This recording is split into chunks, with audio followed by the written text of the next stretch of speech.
Abednego abofra wadi afe baako a ofri kyerede so a ewo nkranza. Arosem ne se abofra yi maame wo no bosome pepepe ena ne maame firi mu. Ne papa enso so yare ededem. Sese abofra yi ne a wohwe no ne nana abrewa a wo ne 80 to 90 years. Arosem a ewo mu ne se abofra yi bosome baako achi a na maame wo na wo firi mu no. Abofra yi nyina na wo nyini kofom. Ya na wo ye ketua. Abofra wadi afe baako aye kitikiti te se abofra asabi afi na yawo no. Nia na wo nyin kofom. Ne nana abrewa a wo ne 80 mu enso so echim se wode ne sika e woni ho nyina ahwe abofra yi na enso ne sika enya sika sebi ebetimi aboa abofra ya ma yaje abofra yi nkwa yare yi atimi aha abofra ya afe baako ene achireni ya abofra no ya na wo ye ketwa yare ba yi abofra yi entimi ensanso ennante biem Abroyi sanchiremu a yare ba yi no ono so ni kuna na woboa ne kakra no enso so afrimu ama na kwakoye arahosem de ama abusian isu fran ye mo a se ye mo won na wontimi enje eye Abednego abofra afi na wanya afi baako enkwa emfa ensi eho no obetim do kakra afa eye mobile money number se de go screen asi na menim se okakra ubeyi na enkokwa yakopon show se we bi na wode aboa interview a we se wani ji ho a wo mode aso beko YouTube no search for Bonesman TV like it subscribe it. Subscribe na so a adoma keto ibeba nchen na waboso na select all na ade bia de betu bia no wonsa atimi akabi. Bomode aso besan so a share. Alright, abusian mamu nyina akwaba enfamra eye Bonesman TV. Me den the Bonesman na first time I hear interview so make sure say obe like wa share na wa subscribe. Ene yenkura chinchachin no ene da ba be pim ewo kro a friend no kyerede so. Na kyerede so am wo yi no me ne man ba ko ebetwehwe enkomo na sabi ne wo honom no omo ne yen ache na yeso yemu bia ewo bia no yeso yede abo wo mo enti kyerede so am wo yi no me nsem me ne maame no betwehwe enkomo na na wo no yedi enkoma me pacho te sen me ho ye ate sen me ho ye na e fro sen ya frama ababuno pacho se ababuno na wadi fi bezen fie de me ni me do me ma me ni ho papa ni ho nti satam no wo ma wie ye nti wo ma family me dana ya wo me no na ha bedru be 80 wo bedru adu wotwe 80 Ababuru sare. Ababuru iteno. Okay. Ababuru. Na abofra ya odan.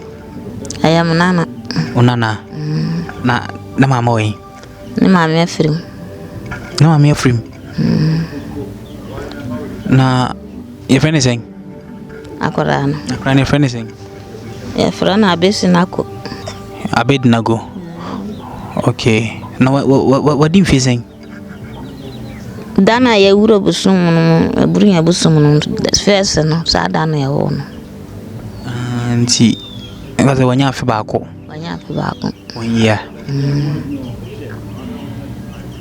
na maame wo no eche yanza na ofrim anya busum yansa onya sen busum yansa onya busum yansa na ofrim okay na edena ha wofra no betim ni ache kakra Afrana ya wono na ne tam na nso wa ya ketekete sa nti ne maame so wono ne funi ho no kara aduane ya na ya ma no nti ya aduane ma no sa no na ne maame na so firi mu kara no sa keteketa na wa ye nti wo de no wa yare ya wo de no kara ta wo ma na dura wo ba nu ma duro na kakra na sa na sate tara no kara yi sor kama otimi gina Aso duan mu timi nante kakra yara sa ba ko dai sa nti dia wo hono nti wo chiremu a awofra yi a osi unanso yi wonya aye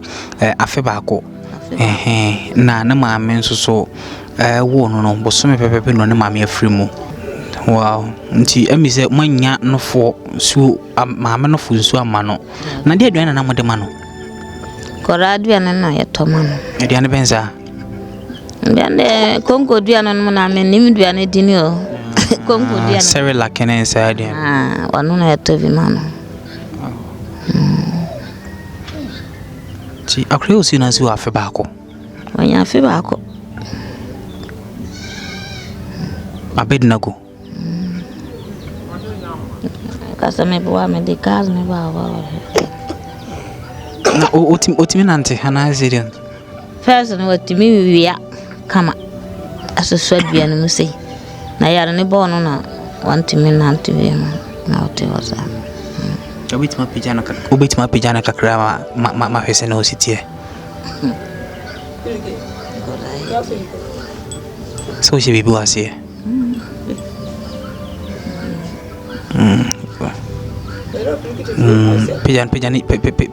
Pejana mu ame ha de. Pejana mu. Oh God. Zele. Wow.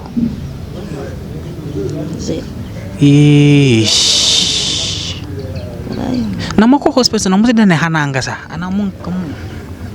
Ya kwa wo mu fe ne moja ama na duro ya de ba na nansan ya na ne fonwa na wa fon sa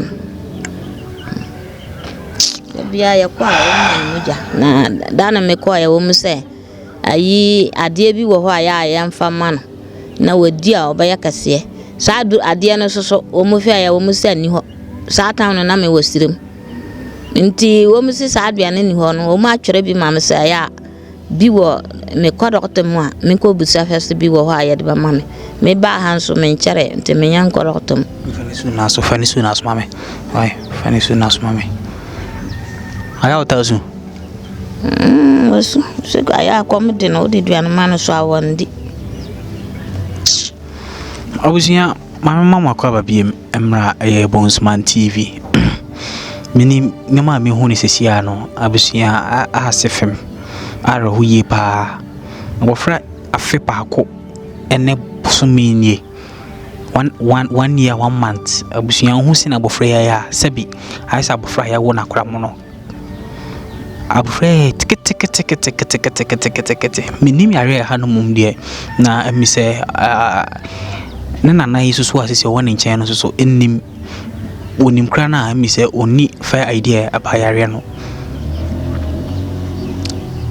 abusia yebeshremo se mama yemwa na intimi enrezi kakra ana se sika kakra mfama ye maami na ontimi mfama hwa abofra e hospital ni abofra yi komu no areho because abof ohwe na chia nkase uhu ne nkase wa kete abofra friend Abednego na maame wo no me ba ko pepe na ma me ni free mu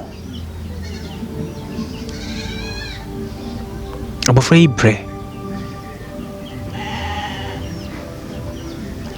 o mo ya dem fo ya grusifo o ko sorry what are sorry Pentecost ko Pentecost ba o ta ko sorry no pa se ta na ba bia me wono na me ko na se me free sim ba hai me yanko free mba ndio onko sorry we ha ezani we ni nti won we nti ya torkon kura ayama ko nyata munko kafra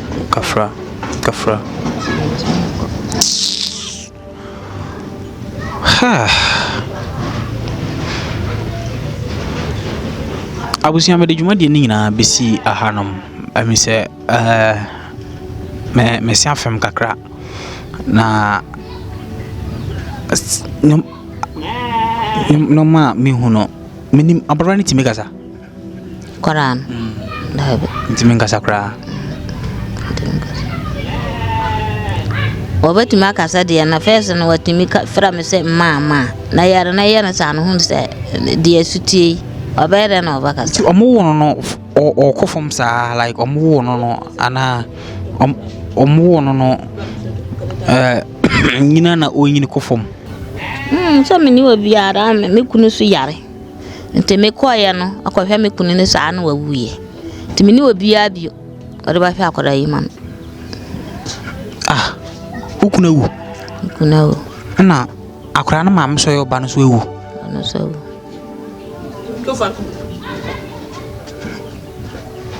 o my rosing manu wo mu yamba wo ma waru kafra Kafra tiu. Kafra shedding why. Nyame beye. Abofra no beto no, wate. Abednego. Hey, Abednego. It is saying. Itaye.